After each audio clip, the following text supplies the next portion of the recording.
Hey guys, welcome to the Silver Report. Here we are. It's Thursday, April 6th, 2017. We have gold currently trading at $1,252.80. Silver's trading at $18.31. And let's get right into some of the economic factors that will be playing a part into the price of precious metals. We have been watching a serious decline in our economy.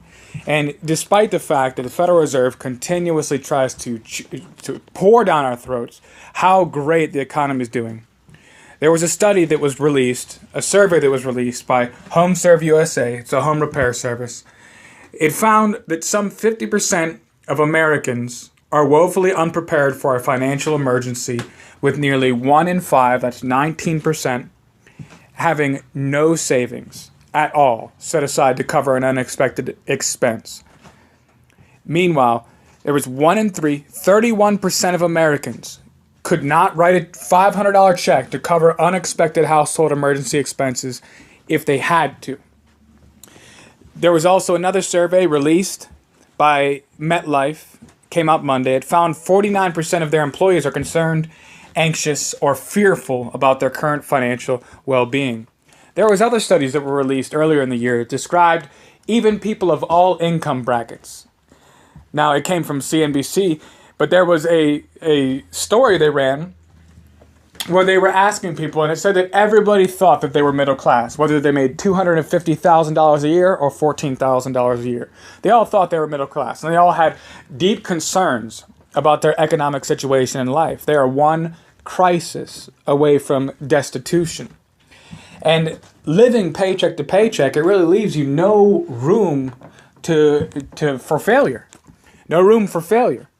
And really this excited stock market we're seeing, these massive amounts, they're really failing to take into account that the overwhelming majority of Americans are still, what we're seeing, the total household debt, it's at its previous peak of $12.7 trillion this year, with lower mortgage balances being offset by much higher student and auto debt.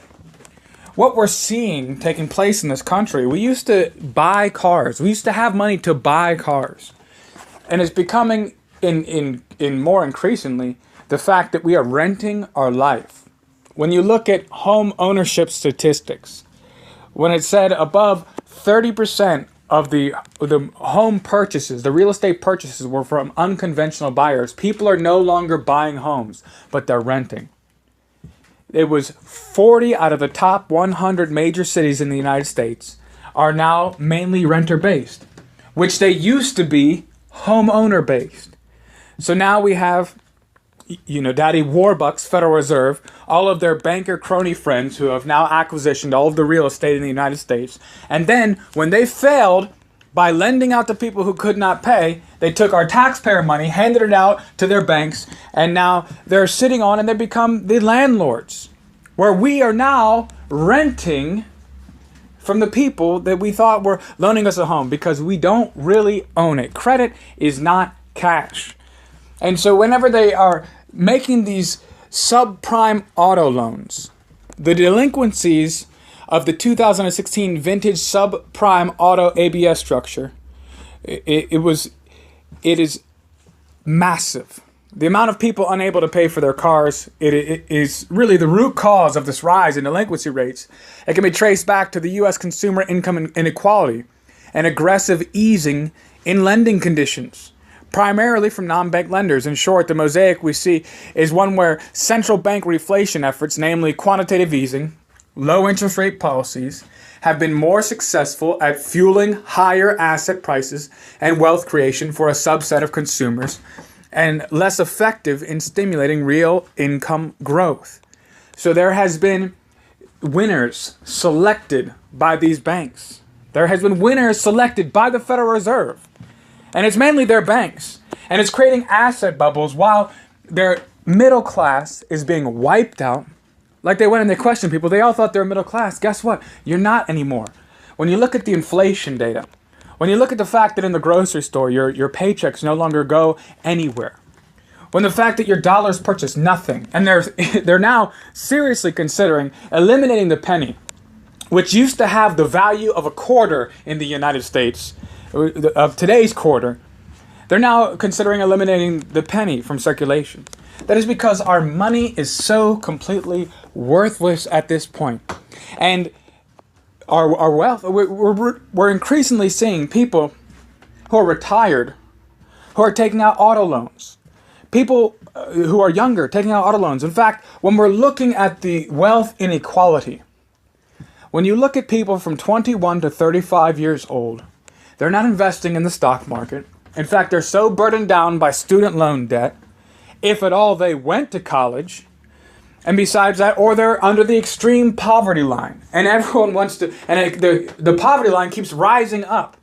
And that's not because things are getting better or that there's just a significantly more amount of people with this income inequality that are rich, that are wealthy, while there's an increasing number of the population moving into extreme poverty.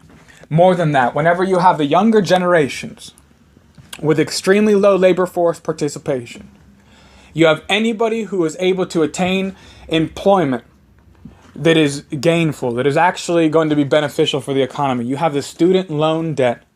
On top of that, this auto loan debt that is, we're renting our life. And by the time you go to try to pay down these debts or these loans, what you find is you better hope your car makes it for the 6-year term. You better hope your car will make it that long, because if it doesn't, the value has decreased so much from this bubble finally popping, finally collapsing, and the auto value is going down so much, you're going to find it more difficult to find a new loan. You're going to get a worse car for a higher percentage rate. You're going to pay more, and at the same time, you're going to run into the same problems over and over and over again until the tow truck comes and it takes away your next car. So increasingly, we own nothing. That is the real point. We own nothing. When we look at the sheer volume of credit that has increased since the financial crisis, things have not gotten better. Things have not gotten better. They've gotten much worse. Much worse. And there's just this constant cycle of the Federal Reserve trying to convince everybody everything is great, everything is wonderful. Look at the stock market. The stock market's not the economy. In fact, if you took a poll, and maybe we should do that here, of some of the subscribers, life has not improved.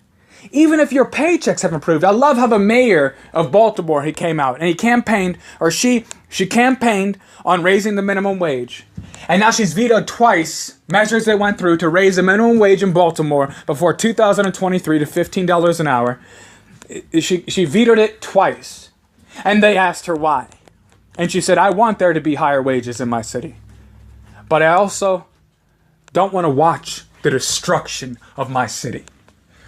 And that is exactly what we're facing in this country. Your checks may be getting bigger, but as they continually are devalued our currency, they're debasing our currency. And what we're watching is the collapse of a civilization, the collapse of an economy, while they just want to keep everybody calm long enough. Put your money into the stock market. Everybody put your money in. It's all okay. Everything's wonderful. These are the good old days. We're back in the 90s. Guess what? It's all a figment of some diabolical imagination somewhere ready to press panic as they capitalize and we go through the same process, rinse and repeat again. All right, thank you guys for joining me here on the Silver Report. If you like the content, be sure to subscribe, like the videos, share the videos, get the word out. I thank you guys all so much for stopping by. As always, stay safe.